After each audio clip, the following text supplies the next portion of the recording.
Hello, welcome to Sunday Soul Transmission. This is Tando. If you're new here, I am a writer, and on Sundays I read you one of my blog posts from my blog, confessionsofa-libra.com.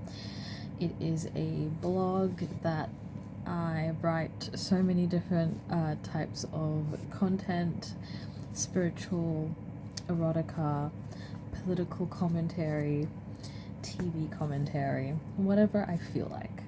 So if you like what you hear, please head on over to confessionsofa-libra.com, have a read, please support. For today, we're going to be reading my latest piece, The Liturgy of Lungs.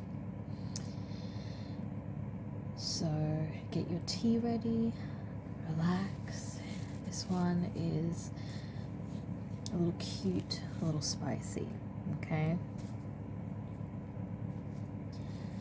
He said he wanted to know what communion feels like, that he wanted a glimpse of an experience he sensed when he watched me, something that felt out of reach, so I invited him over.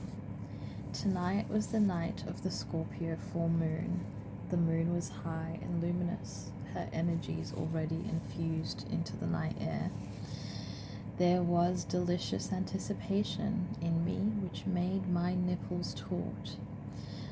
I sat up right in front of the fireplace. The rug was a mixture of orange and brown hues, signaling comfort and passion in equal measure. I had displayed on the ground before me my herbal blends on one side and a platter of nibbles on the other. Water was an easy reach, and towels, just in case. The doorbell ring tore through the silence, snapping me from my reverie. I reached the door without being conscious of my speed and took a steadying breath as I opened the door. There he stood, in his majestic frame, always disarming me with his boyish smile. "Welcome to mi casa," I say with a theatrical cadence, his whole body folded towards me, clearly seeking affection owed. "I missed you." That's just like him. Simple, poignant, and not a waste of a single syllable. My stomach was in somersaults, and even I couldn't believe my luck. We have something so new, yet so pure. I gave him 3 kisses on both cheeks in quick succession. He pulled my body into a tight embrace. His warmth rewired my nervous system. I felt hearth and home in his arms, as though the earth had resumed spinning on its axis. "You should come in so I can shut the door. We're bringing cold air to my space," I grumble lovingly. He chuckled but listened to instruction, and soon we settled in. He sat with me on the floor without question, and I withheld a smirk. He is so good at taking cues. "When you invited me over, I didn't think you'd go to all this effort," he said, while looking around at the platters of fruits, crackers, cheese, and deli meats. His tone was suddenly soft and vulnerable. "Did you do this for me?" "Of course I did. I did it so I can give you an authentic, spiritually aligned, healing experience. You wanted to know me, and this is one of my favorite ways to upkeep my spiritual hygiene," I say in an even tone. I want him to know that this is my normal life. He swallowed, as though pondering the responsibility now on his plate. "Do I have to partake?" "No such thing as have to. You can watch. I hope you'd like to do at least that." My tone turned low and velvety at the end. I looked up at him from beneath my lashes, letting my inner siren tease for just a moment. His eyes darkened and his voice carried strain that wasn't there before. "I can watch. You don't even have to talk to me. Just let me soak you in and bask in the privilege of your trust. in me. My heart skipped a beat, and I knew he was ready. He agreed to try the herbal blend first, one I made myself with the purpose of calming the body. I lit his herbal joint while staring into his eyes. I may have licked my bottom lip a little when he blew out his first puff of smoke.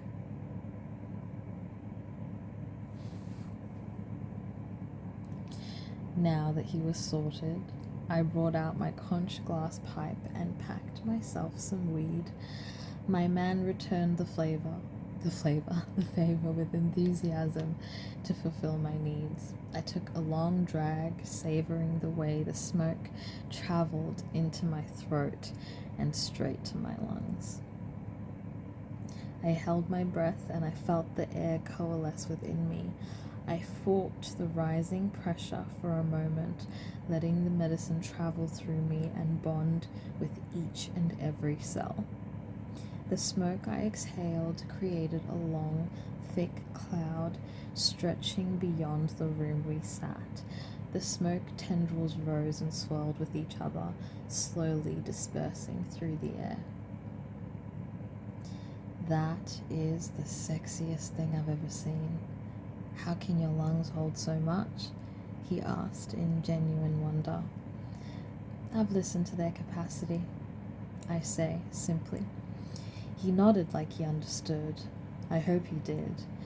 Once the heaviness lifted from my chest, the smoke well and truly integrated, I found myself crawling sensually to the speakers.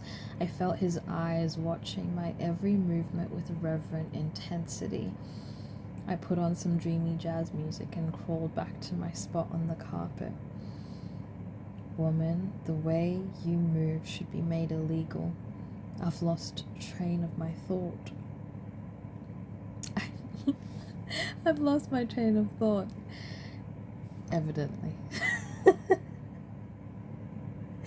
His words were almost breathy, his hand rubbing his jaw in containment. Are you the high one, or am I teased.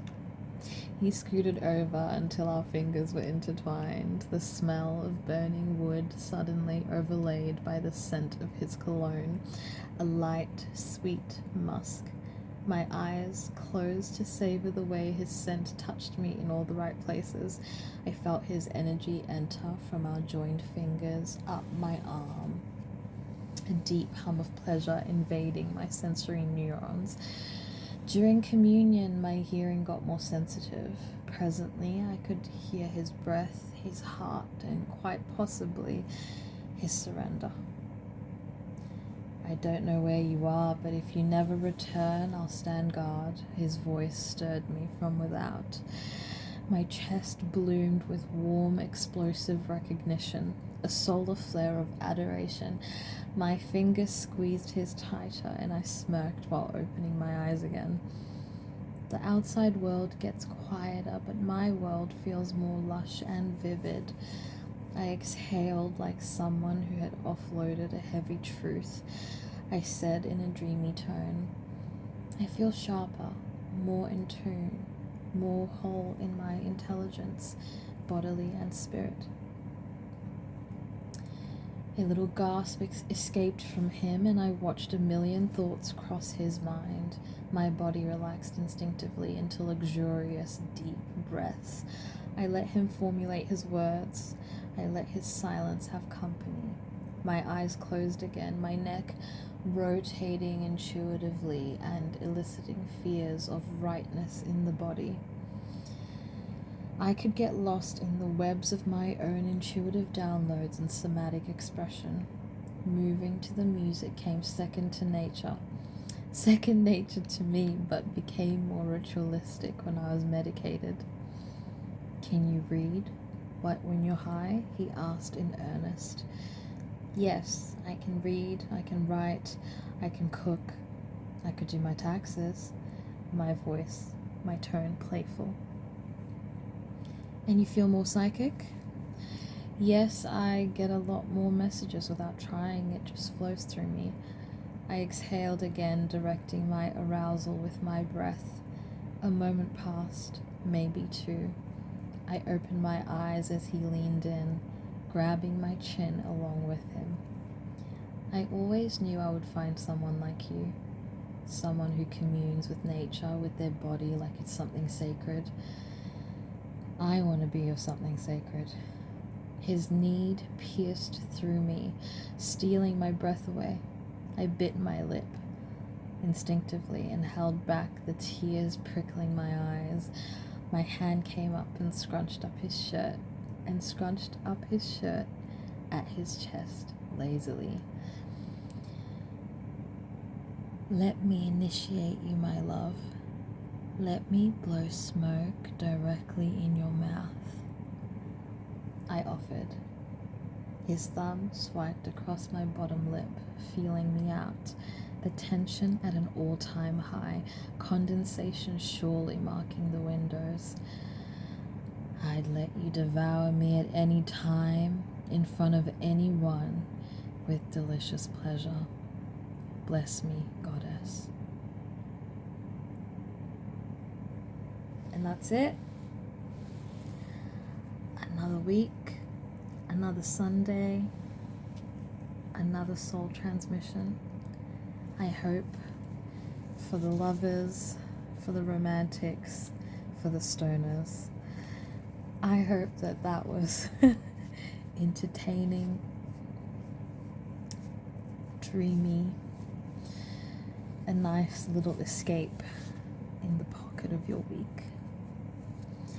Please have a go reading directly from the site to yourself. Please leave me some comments and some likes so that I know that you enjoy my content. And I'll see you next week. Goodbye.